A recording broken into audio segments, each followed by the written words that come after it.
dei uma síntese das coisas que eu iria falar e eu perdi o envelope. Eu sempre fui trapalhão, eu sempre fechei em poste pedir desculpa. Né? Eu ontem dei uma entrevista na Assembleia, eu estava todo de gravata e pensei que aqui também, traz para cá o envelope.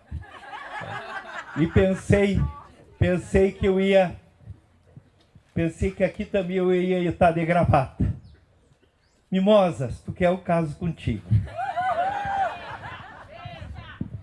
Casa. Pessoal, preâmbulo.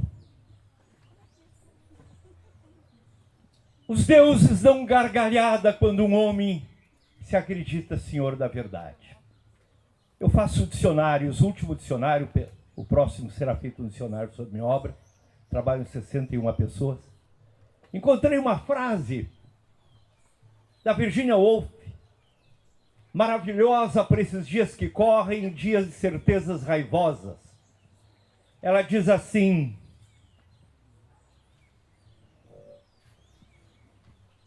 quem lhe deu direito a sair por aí com uma régua medindo o que está certo e o que está errado?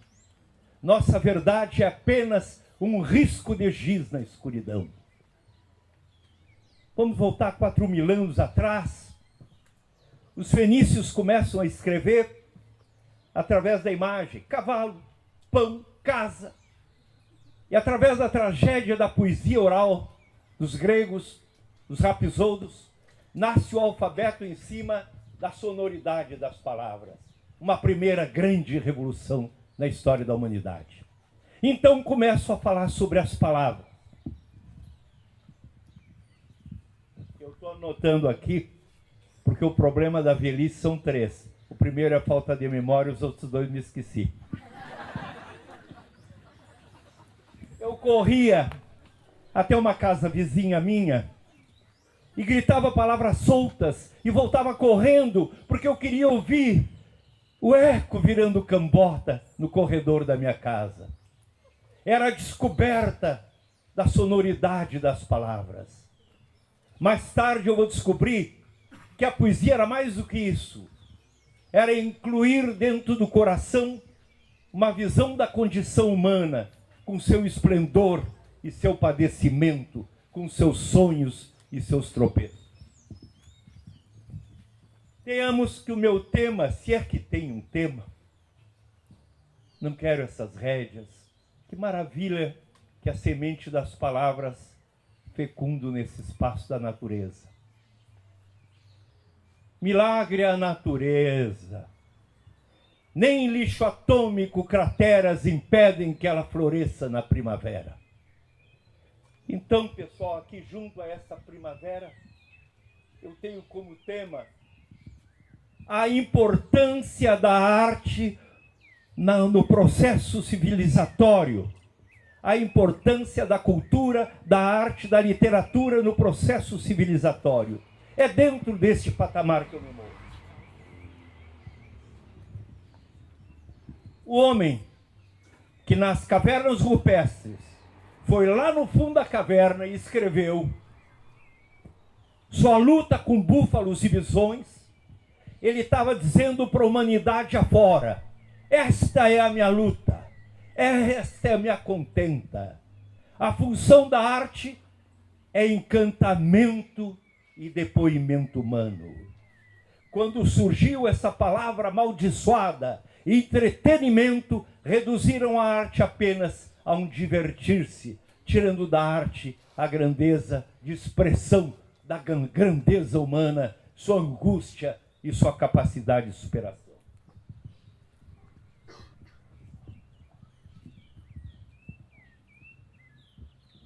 Nas paredes da minha casa, a minha casa é uma avó de mini saia. É uma casa muito antiga, com adaptações.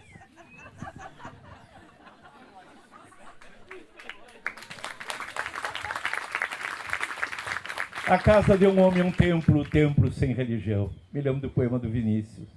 Não sabia, por exemplo, que a casa de um homem é um templo sem religião. Como é boa uma biblioteca sentar-se. Jean Cocteau dizia uma maravilha. A arte é uma mentira que torna a verdade iluminada. A verdade é opaca, a realidade é cinzenta. A metáfora é que cria a luminosidade do real para entendê-la. Hoje eu entendo que nem toda informação é conhecimento, nem todo conhecimento é cultura. Cultura é aquilo que nos dimensiona mais sensível e mais habilitado para habitar o mundo e transformá-lo. Essa é a diferença. A cultura do entretenimento é apenas a informação desinibida. Meu professor, hoje eu assisti a sua palestra e me lembrava. O triunfo do desembaraço sobre o talento nos veículos de comunicação. O Brasil de cócoras para assistir abobrinhas. Quando é possível dizer tantas coisas. Quando há um monumento de escritores, romancistas, trágicos, teatrólogos, legando à humanidade maravilhas. E nós temos a banalização dos sentimentos nas novelas. Uma pessoa assiste 35 novelas e não cresceu 1 decibel de humanidade e crescimento intelectual, porque aquilo é feito para intoxicar as mentes. E os livros estão ali, os livros estão ali. Pensemos nas artes. No chafariz, os pintores lavam o rosto da aurora. Quando Elis canta, não penso num pássaro cantando, mas penso num pássaro em pleno voo. Isto é arte. Isto é arte. Os escultores fazendo véus de bronze. A maravilha da arte. Quero falar sobre os livros. Os livros são meus pássaros, com eles eu aprendi a voar. E uma biblioteca é um imenso espelho onde eu vi o universo refletido. Jean-Paul Sartre no livro Le Mot. É tendência ver a arte como algo secundário, decorativo de minha parede. Esquecem que se ajoelham e tombam civilizações, nações, e permanecem as obras de arte como testemunha da experiência humana. Não houvesse o legado da arte, nada teríamos a dizer sobre o Renascimento, nada teríamos a dizer sobre a Grécia, nada teríamos a dizer sobre o Egito. E pensem comigo, Atenas tinha 100 mil habitantes e criou módulos para arquitetura e criou a questão do teatro, do homem exigindo explicação dos deuses e criou a filosofia com 100 mil habitantes. Nós temos metrópoles com milhões de habitantes que não criam um verso que se diga digno de ser ouvido, porque os homens foram abafados por uma cultura que não leva ao entendimento, que não leva à intensificação da vida. Pensemos nos livros. A Bíblia criando códigos para as nações, civilizações. Pensemos na libertação das mulheres. Aliás, o Freud diz assim, não dá para definir as mulheres, não há um ponto de referência nem de partida nem de chegada. Hoje eu falava com a moça palestrante, que é psicóloga, e citei para ela a frase do Lacan. O amor é o sonho impossível de ser um quando se há dois. Ele matou a charada.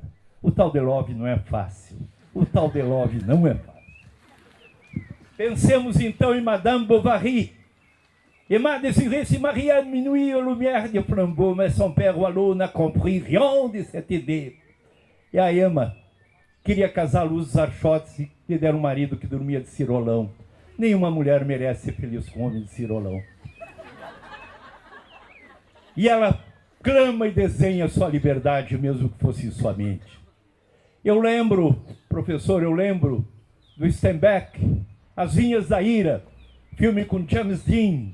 Ali se anuncia a rebelião dos jovens, mudando o mundo, com suas vestes, suas músicas, seus credos. E ninguém será jovem porque pendura brincos na orelha ou um belo colar colorido. A juventude reside exatamente na capacidade de reinventar seus sonhos, de realizar um projeto. Não bato palmas para mim. Me sinto sempre um enigma a ser respondido. Mas ao mesmo tempo que eu recebo um prêmio pela Universidade de Salamanca, na Europa, eu venho e pego um ônibus para ir lá entregar livro para as crianças num coleginho pobre de Rio Grande. Ao mesmo tempo que a vida me consagra grandes considerações, teatro com meu nome, eu pego caixas, uma após outra, para botar no carro para levar meus livros. O homem tem que ter humildade no seu sonho. Alexandre Magno, discípulo de Aristóteles, chegou a um ponto, ele era o rei da cocada preta, dono da Ásia, dono da África, e começou a exigir dos seus súbditos que se deitassem quando ele chegava. Aí Esparta escreveu para ele: fica com a tua divindade na tua cabeça, porque nós não vamos nos ajoelhar. Ou seja, se puniu a soberba. Eu acho que nós temos que ter muita humildade para realizar nosso sonho. Ansiedade de eco é sarampo. Querer que aconteça logo o sucesso, não. Faz o que tu tens que fazer, teu livro, teu desenho, teu tratado, tua loja, o que tiver que ser feito. O aplauso, o sucesso, que é uma palavra chata, virá com o tempo, não vem de graça. Eu falava da modificação do livro, Solzhenitsyn, percebendo já a ruína da Rússia, dos países da União Soviética. E assim,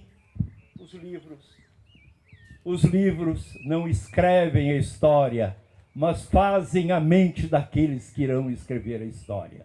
Os livros não escrevem a história, mas fazem as mentes dos que farão a história. Sou um escritor. Meu primeiro verso foi para as pernas da professora, eu tinha 7 anos. As pernas da professora são ternas e eternas. Eu pensei que eu ia de castigo, era um colégio das irmãs. E a professora, devia ter uns 18 anos, me convidou para o aniversário dela e me deu uma fatia de bolo com merengue cor-de-rosa. Eu disse, bom, se escrever, dar bolo com merengue cor-de-rosa, não vou parar de escrever. E não parei mais. Pequeno, quando meu pai morreu, eu tinha 2 anos e meio, ficaram 7 irmãos no chão da casa do vigário. Quem quer um, quem quer outro, quem quer outro. Me deram para a casa de um banqueiro, o banqueiro achou que eu era muito barulhento, me deu para um deputado, o deputado tinha que viajar, achou chato, e me deu para um tio beato. Quando eu cheguei na casa dele, eu disse, e se o seu Getúlio disser que pronto, que eu tenho que ir embora? E ele passou a mão na minha cabeça e disse, agora eu tenho o gurizinho da casa, e o Getúlio não manda aqui. E eu saí correndo pela casa, e a minha avó disse assim, Djalma, eu acho que esse guri é meio maluquinho. Eu fui crer, sou um súdito abençoado pelo milagre da bondade. Foi a bondade que me ajudou a construir alguns degraus na vida e ter ajudado todas as minhas irmãs mais velhas do que eu. Isso foi, se algum dia perguntarem em que ponto da minha vida eu me sinto bem-sucedido, foi nisso. Poder ter sido irmão das minhas irmãs. Quando eu nasci, já tinha para botar o nome de Julieta. Eram 6 mulheres, apareço eu. Era para sair lobisomem e saiu escritor.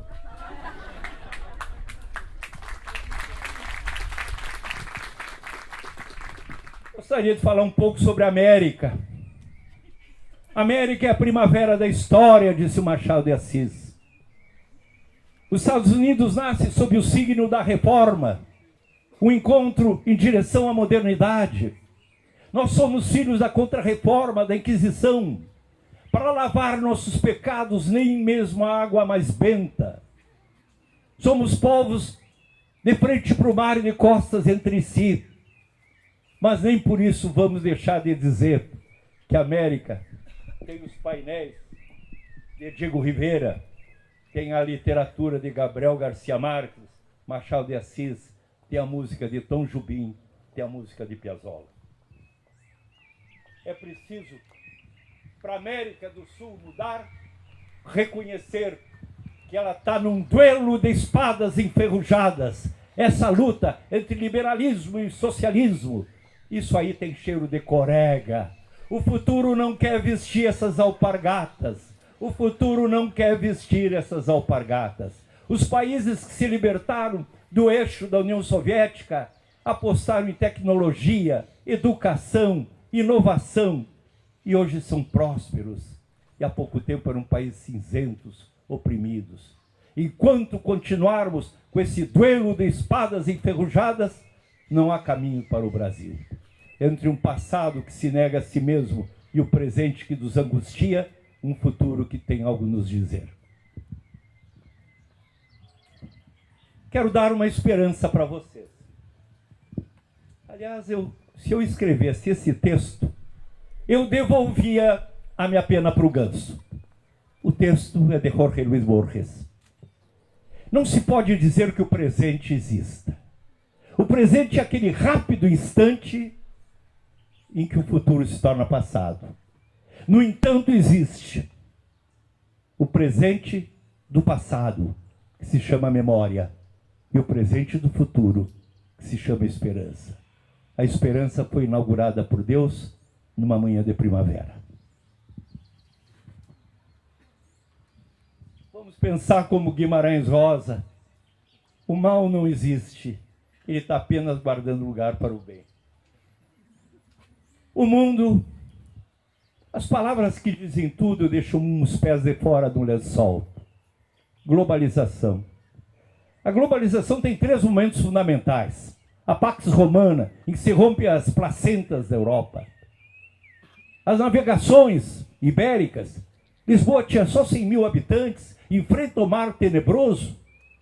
E a terceira fase, a revolução da informática. Se ficar na cabeça de vocês a frase que eu vou dizer agora, não foi em vão nosso encontro. Tem um filósofo francês que diz assim: hoje o que é não é mais e o que vai ser ainda não é. Hoje o que é não é mais e o que vai ser ainda não é. Que perplexidade traz essa revolução da tecnologia. Todas as revoluções são antecedidas por um grande discurso, uma grande narrativa, uma grande indagação, uma proposição próspera. A revolução da tecnologia é obra dos engenheiros. Ela não traz delineamento de rumos. O que se sabe é que a robótica, a inteligência artificial trarão bilhões de desempregados. E aqui nós temos que lembrar a frase de Marx: o homem não cria problemas que ele próprio não possa resolver. O homem não cria problemas que ele não possa resolver. Mas que esta sociedade está completamente problematizada está. E aqui eu lembro de Marx de novo. Marx tem um teorema que as esquerdas jamais vão citar. Quem detém formas de produção mais adiantada tende a estender domínio sobre quem detém forma de produção mais atrasada. Se nós ficarmos aqui sugando a terra para mandar grãozinhos, não vai acontecer o futuro que nós merecemos. Não se maravilhem demais com os computadores. Se eu escrever a palavra rosa errado, o computador me corrige, mas não vai me dar o perfume da flor. Se eu me seguro aqui um pouquinho, não pense que eu queira dançar um balé. Embora eu admire muito os bailarinos. Os bailarinos, como é que dizia o filósofo árabe? O poeta tem alma no coração, o filósofo na mente, o bailarino tem alma em todo o corpo. Se tivesse eu 70 anos menos, eu ia ser bailarino. A partir dos anos 50, o mundo descamba numa série sucessiva de revoluções. Revolução das mulheres. Essa aí não tem freios. Essa voa sozinha. Essa é fantástica. Essa é fantástica. Ela muda a face da terra. A revolução dos jovens. A partir dos anos 60, as instituições entram em ocaso. Todas essas coisas que estão aí de pé, tudo isso aí já é sucata. Esses parlamentos, esse Supremo Tribunal Federal, com aqueles homens que parecem que estão num teatro infantil, parece que eles estão num teatro normalista. Eles não têm verdade no rosto, eles não têm verdade no olhar, eles não têm verdade no olhar, eles não têm verdade no olhar. e o destino, com seus grandes problemas, é entregue a homens minúsculos. Tomara que possamos viver uma nova fase. Não podemos deixar que a esperança vire sim. É muito interessante, eu falava, que o sentido das palavras vão mudando no tempo. A palavra tradição vem de transladar-se para frente. A palavra revolução vem de revolver para trás. O conceito das coisas é preciso que se aprofunde. Quem não sabe o que quer, baixa não se dá conta, dizem os portugueses. Quem não sabe o que quer, baixa não se dá conta.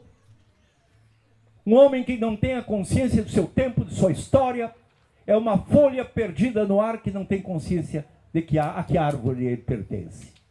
Por isso, nas escolas da Finlândia se descobre hoje o caminho mais revolucionário da educação. Potencializar ao máximo a capacidade de cada criança e ambientá-las no tempo e no espaço em que vive.